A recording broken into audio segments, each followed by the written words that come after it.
안녕하세요. 조윤 목사입니다. 오늘은 누가복음 18장 두 번째 이야기를 한번 해보도록 하겠습니다.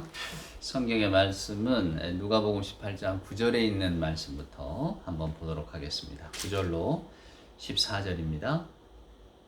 또 자기를 의롭다고 믿고 다른 사람을 멸시하는 자들에게 이 비유로 말씀하시되 두 사람이 기도하러 성전에 올라가니 하나는 바리새인이요 하나는 세리라. 바리새인은 서서 따로 기도하여 이르되 하나님이여 나는 다른 사람들 곧 토색 불의 간음을 하는 자들과 같지 아니하고 이 세리야도 같지 아니함을 감사하나이다. 나는 일회에 2번씩 금식하고 또 소득의 11조를 드리나이다 하고 세리는 멀리 서서 감히 눈을 들어 하늘을 쳐다보지도 못하고 다만 가슴을 치며 이르되 하나님이여 불쌍히 여기소서 나는 죄인이로소이다 하였느니라. 내가 너희에게 이르노니 이에 저 바리새인이 아니고 이 사람이 의롭다 하심을 받고 그의 집으로 내려갔느니라. 무릇 자기를 높이는 자는 낮아지고 자기를 낮추는 자는 높아지리라 하시니라. 아멘. 예. 누가복음 18장 첫 대목에 과부와 재판장의 이야기가 나오잖아요. 예수님이 우리에게 들려주시는 말씀의 핵심은 분명합니다. 그것은 전복이에요. 완도 혹은 청산도에서 자주 나는 전복이 아니고 뒤집어진다는 이야기입니다. 그러니까 우리들의 가치가 무너지는 거죠. 심지어는 그 가치의 전도가 일어나는 거죠. 오늘 이 9절부터 등장하는 두 사람, 과부 재판장을 등장시켰듯이 오늘은 바리새인과 세리에 관한 이야기를 하셔요. 어떤 의미였을까? 그것은 저나 여러분이 상상하기에도 아주 쉽습니다. 바리새인은 그때 당시 모든 사람들의 존경을 받는 사람들이에요. 선한 사람들입니다. 사람들의 어떤 모델 가운데 선하고 어쩌면 따르고 싶은, 우리가 흔히 위인이라고 하잖아요. 그런 삶을 사는 사람들의 흠잡을 데가 없어요. 사람들 앞에서 책 잡히지 않으려고 철저하게 자신을 관리하는 사람, 자신의 삶을 정리하는 사람, 바로 이 사람들이 오늘 바리새인들입니다. 반대에 서 있죠. 누가? 세리가. 세리는 어떤 사람입니까? 우리는 예수님의 제자 가운데 세리 마태가 있는 것을 알고 있습니다. 그래서 세리, 세금징수원, 이 정도로 여기기가 쉬운데 아닙니다. 세리는 이때 당시 이스라엘 사람들이 가장 상종하기 싫어하는 사람의 1순위입니다. 심지어는 도둑, 강도하고 같이 이렇게 취급하는 부류였거든요. 왜냐하면 당시가 식민시대고 로마 식민지고 그 다음에 그 로마에 부역하는 사람들 아닙니까? 근데 하필 이 사람들이 세금이란 말이에요. 마키아벨리가 말한 것처럼 사람은 자기 아버지 죽인 자하고는 같이 살 수 있어도 자기 재산을 빼앗아간 자하고는 같이 못 산대잖아요. 같은 하늘 아래. 세리는 재산을 뺏어가는 자입니다. 빼앗길 재산들이 얼마나 있겠습니까만은 그래도 징수 처리되면 철저하게 거두어가는 사람들. 그러니까 모든 사람들의 원망을 사는 사람들이죠. 당시 로마 시절의 세리는 일정량이 정해진 게 아니고 지금처럼 세율의 몇 프로가 아니라 그저 마음 내키는 대로 거뒀던. 그러니까 세리하고 항상 짝이 되는 게 군인입니다. 같이 다녀야 돼요. 그냥 내놓으라면 내놓습니까? 그러니까 군인으로 대비되는 강포한 힘을 데리고 다녀야 되는 거죠. 그때 당시에 결국은 그래야만 세금을 징수할 수 있으니까요. 그러니까 사람들이 싫어하죠. 원망하죠. 나중에 이제 누가복음 19장에 그 삭개오 이야기 나오는, 삭개오가 세리장이잖아요. 그게 어마어마한 이야기입니다. 그냥 보통 사람이 받아들일 수 없는 그런 부류의 사람을 오늘 예수님께서는 비유 속에 불러오시는 거예요. 그러니까 바리새인과 세리, 가장 극과 극에 있는 두 사람을 비교를 합니다. 근데 이 비교가 뒤집어져 있어요. 자, 사람들이 전부 다 바리새인을 존경하고 바리새인들을 좋아합니다. 무서워하며 따르기도 하지만은 어찌됐건 간에 존경의 영을 품고 바라본단 말이에요. 세리는 다 인간 이하 취급하니까. 근데 오늘 예수님의 이야기 속에 바리새인이 어떻게 등장하느냐 한번 보십시오. 11절에 보면 바리새인은 서서 따로 기도하여 이르되 하나님이여 나는 다른 사람들 곧 토색 불의 간음을 하는 자들과 같지 아니하고 이 세리야도 같지 않으면 감사합니다. 오늘 바리새인은 자기가 한 일에 대해서 이야기합니다. 나는 일회에 2번씩 금식하고 소득의 11조를 드립니다. 나무랄 데가 없는 사람들이라니까요. 사람들의 존경을 받고, 특별히 유대 사회는 하나님 신앙을 빼면 또 시체니까 그냥 하나님도 잘 섬기고 사람들에게 존중도 받는 그런 사람들이었다 그 말입니다. 뭐 합니까? 일에 2번씩은 금식하고 소득의 11조도 드리고 토색불이 간음도 안 하고. 그러니까 사회적으로나 신앙적으로나 나무랄 게 없다는 사람들이에요. 근데 오늘 세리를 보세요. 13절에 보면 그래도 이 세리는 좀 양심적인가 봐.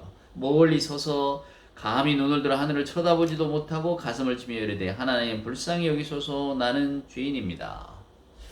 오늘 저나 여러분이 본문을 읽을 때 이렇게 생각할 수 있습니다. 아니 세리가 나를 불쌍히 여기소서 나는 죄인입니다 라고 한다면, 고백한다면 세리 안 하면 되잖아요. 근데 세리 역할을 계속 하고 있으면서 나를 불쌍히 여기소서 하고 있단 말입니까?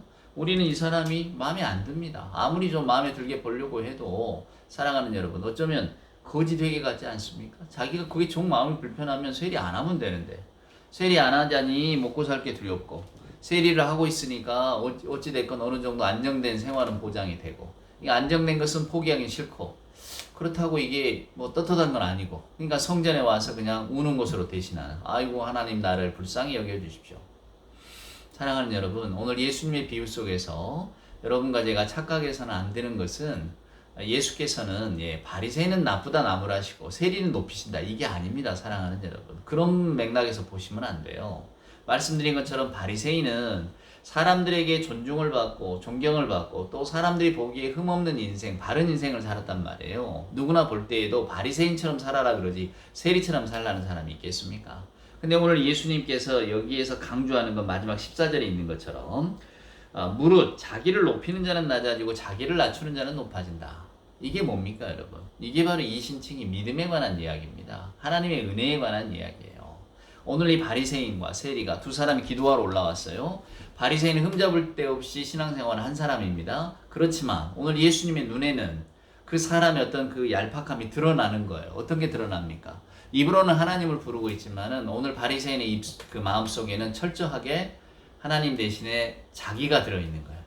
자기가 들어있기 때문에 세리를 비교의 대상으로 놓는 겁니다. 아, 내가 저놈보단 낫지 이렇게 생각하는 거예요. 아니 저런 인간도 하나님 앞에 와서 자비를 구하면서 기도하는데 하나님이 나를 보실 때 얼마나 기특할까? 지금 이런 교만한 가운데 가득 차 있는 거죠. 그러니까 감히 제 세리하고 자기를 비교하는 것을 견딜 수는 없지만 자기 스스로는 세리하고 비교해도 되는 거예요. 왜? 자기중심적이니까. 내가 저 세리를 마음껏 재단하면서 사랑하는 여러분, 나를 높이는 거죠. 지금 오늘 바리새인에게 있어서 여기는 성전이 아니라 재판정입니다. 평가하는 거예요. 너는 그런 부류의 인간밖에 안 되지. 그래도 우리 하나님이 좋으신 분이니까 너 같은 놈을 성전에 와서 기도하기까지는 허락을 하시는구나. 그러나 너하고 나는 달라. 우리 삶은 달라. 너하고 나하고는 급이 달라. 이런 거예요. 사랑하는 여러분. 오늘 주님은 그걸 꼬집고 계시는 겁니다. 그러니까 바리새인이 성전에 와서 기도할 때 뭐 일에 2번 금식하고 나는 뭐 11조도 드리고 얼마나 내가 주의 일에 헌신적이고 도덕적인 줄 아십니까? 라고 하는 것의 중심이 하나님이 아니라 자기에게 있다는 겁니다. 어쩌면 이게 우리와 똑같지 않습니까? 저나 여러분 뭐 대부분 우리가 세리처럼 살겠습니까? 아닙니다. 바리새인처럼 삽니다. 우리는 여러분 사회에서 손가락질 받는 일을 하는 게 뭐가 좋습니까? 그냥 웬만하면 안 하고 싶잖아요. 정말 내 자존심을 내세워서라도 뭔가 사람들이 다 알면 손가락질하는 일은 안 하고 싶고 서로 한다고 해도 감추고 싶지. 이게 세리 같은 일을 누가 우리에게 하라고 하면 안 한다 하겠죠. 안 그렇겠습니까? 아니 모든 민족이 다 미워하고 싫어하는 일을 왜 하겠습니까? 그것보다 차라리 조금 더 험하고 조금 더 땀을 흘리고 조금 더 고통스러워도 차라리 내가 떳떳한 일을 찾겠다 그러지 않겠습니까? 그러니까 오늘 여기 있는 뭐 이 말씀을 전하는 전화 듣는 여러분들도 아무도 이 세리하고 이렇게 뭐랄까 감정이입을 시키시면 안 돼요. 우리는 세리가 될 수 없어요. 오히려 우리는 바리새인이 되려고 애를 써온 사람들이지. 그래서 조금은 더 어찌됐건 사람들에게 인정받으려고 하고 사람들의 어떤 그 사랑과 존중을 얻으려고 살아오지 않았습니까? 그 사회에서든 가정에서든. 근데 오늘 예수님께서 그 의식의 허위성을 드러내 보이시는 거예요. 오늘 바리새인들이 그렇게 살았습니다. 많은 사람들이 존중했는데 실은 그의 속마음이 어떠냐 그 말이에요. 하나님께 기도하고 있지만 그는 자기 자신에게 기도하고 있는 거예요. 하나님의 이름을 부르지만 그는 철저하게 자기 이름을 부르고 있는 겁니다. 오늘 세리는 부를 사람이 없어요. 세리는 기댈 언덕이 없단 말입니다. 왜? 자기가 살아온 삶이 그러하니까.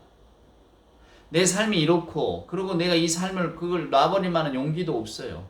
하지만 뭔가 무섭고 두렵고 뭔가 빌 게 필요하니까 뭔가 말할 수 없는 어떤 그런 게 있으니까 오늘 하나님 앞에 나와서 하나님 저를 불쌍히 여겨주십시오. 저는 죄인입니다.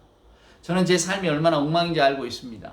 그러니 하나님이 나를 불쌍히 여겨주지 아니하시면 누가 나를 불쌍히 여기겠습니까? 세상 사람들은 아무도 나를 불쌍히 여기지 않습니다. 먹고 사는 건 해결된다고 사랑하는 여러분, 인간의 삶이 해결됩니까? 안 됩니다. 저나 여러분이 돈이 없어서 그저 돈이 좀 많았으면 이렇게 맨날 기도한다고 한번 생각해 보십시다. 어느 날 뭐 로또가 당첨이 되든 뭐가 되든지 간에 돈이 많이 생겼단 말이에요. 그러면 그 많은 돈을 가졌으면 이제 우리는 행복합니까? 천만에요. 건강의 문제, 인간관계의 문제, 또 뭐 해결하지 못한 내 마음의 감정들 막 따라오지 않겠습니까? 돈이 다라면 이 땅의 부자들은 전부 다 행복해야지. 그러나 부자치고 행복한 사람 그렇게 많지 않을 겁니다. 그들에겐 또 다른 고민이 있는 거예요. 사랑하는 여러분. 돈이 아니라 우리가 뭔가 명예를 얻거나 아니면 결혼하지 않은 분들이 결혼하고 싶어서 어떤 결혼 대상을 찾아서 결혼했다고 칩시다. 그러면 그 이후로는 그의 삶이 행복합니까? 아니라는 거예요. 사랑하는 여러분. 그러니까 물질이라든가 우리 주변에 있는 것, 내가 채울 수 있는 것이 내게 주는 행복의 어떤 정도, 깊이는 정해져 있단 말이에요. 내가 마음을 거기서 평안을 얻을 수 있느냐? 아니라는 겁니다. 오늘 예수님이 그 이야기를 하고 계시는 거예요. 자, 저나 여러분은 아까 말씀드린 것처럼 이왕이면 바리새인처럼 살기를 원합니다. 사람들의 존중도 받고 존경도 받고 나도 떳떳하고 얼마나 좋겠습니까? 근데 오늘 바리새인이 예수님의 비난을 받는 이유는, 그래서 예수님이 9절에서 말씀하시잖아요. 자기를 의롭다 믿고 다른 사람을 멸시하는 자들에게 자기를 의롭다 생각하지 말라는 거예요. 자기를 하나님 앞에 내세울 게 있다고 생각하지 말라는 겁니다. 자기를 의롭다고 내세우는 사람은 자기가 하나님의 자리에 올라선 거죠.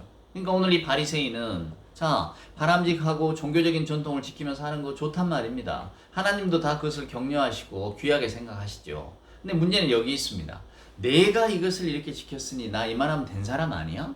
내가 이 정도로 이렇게 지켰으니 나는 하나님의 은혜가 없이도 내 공로를 가지고도 하나님 나라 나 갈 수 있는 거 아니야? 이렇게 생각했다는 데 있습니다. 그리고 그것이 더 나쁜 데로 나가서 그런 자기의 공로의식이 이제는 남을 비하하고 비난하고 남을 멸시하는 지경까지 이르게 되었다는 이야기입니다. 그러니까 벌써 이 바리새인들 생각 속에는 너는 나하고 급이 달라. 인간 위에 사람 없고 사람 밑에 사람 없는 법인데 내 아래에는 분명히 사람이 있다라고 하는 것을 이제는 그가 스스로 생각하고 살아가는 겁니다. 그래서 못된 길로 가는 거예요. 여러분, 이런 마음들이 어디서 왔을까? 성경을 읽어보면 악이 어디서 왔는가? 악의 근원에 대한 이야기는 별로 말씀해 주지 않으세요. 성경을 아무리 들여다보아도 악의 근원에 대한 명쾌한 해답은 없습니다. 그러나 성경이 말하는 것은 우리가 어떻게 하면 이 악을 다스릴 수 있는가에 대한 이야기는 하고 계세요. 어떻게 하면 이 악으로부터 멀어질 수 있을까는 항상 성경에서 교훈으로 주고 계신다 그 말입니다. 그때에 성경이 말하는 가장 큰 악은 히브리식 교만이거든요. 저나 여러분의 마음속에 있는 교만이란 말입니다. 오늘 바리새인 생각처럼 자기를 의롭다 믿고 스스로 나는 괜찮다 생각하고 이만하면 되었지라는 거예요. 예수님은 정반대의 사람, 세리, 아무데도 기댈 데 없는 사람을 부각시키셔서 오히려 이런 사람이 하나님 앞에 나는 아무것도 내놓을 게 없으니 그저 나를 불쌍히 여겨주셨으면 좋겠습니다. 은총을 간구하는 그 간절한 마음, 그거밖에 할 게 없으니까요. 근데 그 마음을 오히려 하나님은 귀하게 여기신다고 저나 여러분에게, 사랑하는 여러분, 알려주고 계시잖아요. 우리가 이 비유를 읽으면서 아유 나는 이제 바리새인처럼 뭐 1회에 2번 금식하고 10에 1조를 드리고 또 뭐 토색불이 간음하지 않고 하여간 뭐 하나님 일에 더 충실히 하고 이 했던 것들 나는 그만하련다. 그리고 비난이나 받고 말이야. 오히려 세리는 지 마음대로 살다가 말이야. 그래서 나를 불쌍히 여겨주십시오. 한 그 마디 그 말 때문에 더 인정받으니 이게 어찌된 일인가. 신앙이 이런 거라면 나는 세리의 삶을 살아야지. 아마 이렇게 생각하는 분은 없을 줄 압니다. 저나 여러분이 바리새인처럼 살기 위해서 예를 써야죠. 하지만은 그 예를 씀이 그것이 내게 거울이 되고 그것이 내 나비 넥타이가 되어져서 모든 사람들을 다 그것의 기준으로 바라보게 되는, 이것이 인간의 죄성이거든요. 그리 빠지면 안 된다는 겁니다. 그것을 경계해야 되는 거죠. 차라리 그럴 바에는 아무것도 없는 것이 낫다는 것이 우리 주님의 메시지입니다.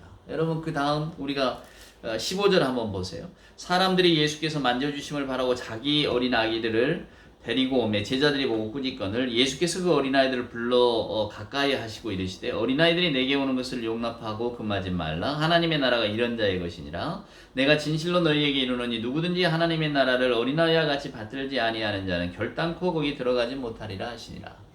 어린아이는 순수하고 어린아이는 뭐 죄 없이 깨끗하고 뭐 남 미워하지 않고 그런 이야기가 아닙니다. 어린아이도 태어날 때부터 얼마나 이기적인 것 아시잖아요. 울잖아요. 그게 이기적인 본성이 어떤 하나의 표징이라고 사람들은 말들을 합니다. 뭐 뜻대로 안 되니까, 무서우니까 울잖아요. 일단 울고 보잖아요. 태어난 아기가 이기적입니다. 이기적인 속성 인간에게 있는 거죠. 사랑하는 여러분. 그런데 오늘 예수님께서 어린아이 같지 아니하면 이런 비유를 왜 드셨는가? 뭐 어린아이 거기서 덕목이 순수하고 순결하고 이런 게 아니고요. 어린아이는 기댈 데가 없잖아요. 어린아이는 자기 힘이 없잖아요. 자기 힘이.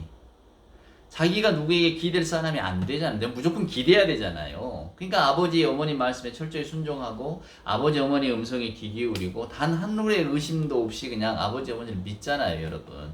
이게 어린아이의 특성 아닙니까? 예수님 바로 이 이야기를 하고 계시는 거예요. 하나님 앞에 전적으로 어린아이처럼 나가는 거예요. 하나님, 내 모든 것을 책임져 주십시오. 하나님, 저는 어린아이입니다. 저는 무조건 하나님 믿고 하나님께 의지하고 살겠습니다. 이게 믿음이라는 거거든요. 그러니까 어린아이의 덕목을 뭐 순수성이니 뭐니 뭐 이런 것에 지금 맞추는 게 아니고 어린아이는 철저히 의존적이다 그 말입니다. 오늘 저나 여러분의 구원도 마찬가지고 우리들의 삶, 영혼의 행복, 영혼의 평안, 기쁨도 다 하나님이 주시는 거 아닙니까? 우리 스스로가 만들어낼 수 있는 게 아니잖아요. 지금 예수님이 그 이야기를 하고 계세요. 결국 이 본문의 말씀을 한마디로 주면 겸손일터인데 그 겸손이라고 하는 것을 여러분 깊이 생각하셔야 됩니다. 주님의 말씀하는 겸손은 하나님 앞에서의 겸손이에요. 하나님 앞에서 폼잡지 말라. 이게 우리 주님의 메시지의 핵심인데 우리는 얼마든지 사람들 앞에서 겸손한 척.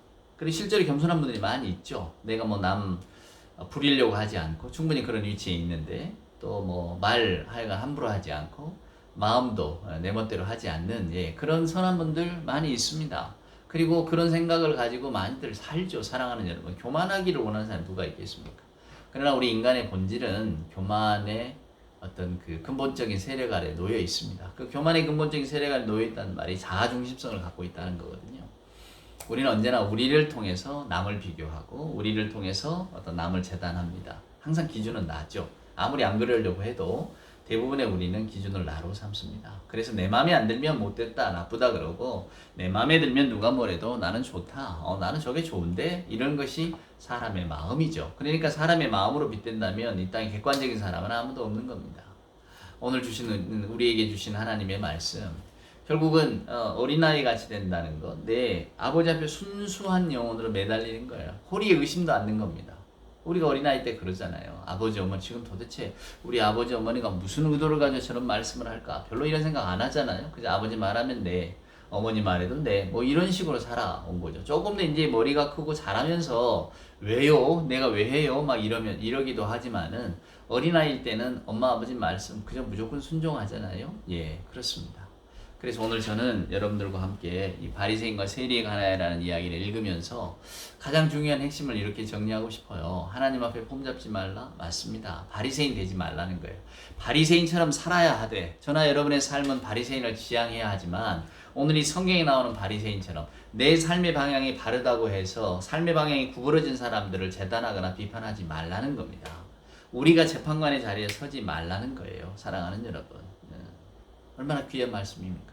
그러니까 우리는 모든 서열과 질서가 정해진 세상 속에 살다가 하나님의 나라를 이렇게 접하게 되면 이게 낯선 겁니다. 당혹스럽고. 왜 우리는 전부 다 바리새인 쪽에 가까워 있지 세리 쪽에 가까이 있는 분은 거의 없거든요. 그러니까 자기 공로를 생각하고 하나님 은혜 베푸실 때 그래도 공로 있는 자에게 베푸셔야지 아무에게나 베푸시면 됩니까? 이런 생각을 하게 됩니다. 근데 하나님의 은혜는 그렇게 흘러가질 않아요. 여러분 오늘 이 세리처럼 세리가 잘했다는 건 아닙니다. 하지만 하나님 저는 아무 공로가 없네요. 하나님이 저를 불쌍히 여겨주지 아니하시면 저는 아무것도 아니네요. 이런 마음으로 하나님께 나가는 것이 진실하다는 것입니다. 오늘 이 세리의 고백을 한번 깊이 생각하시고 바리새인을 동경한 우리들의 삶을 한번 돌아보시기를 소망합니다.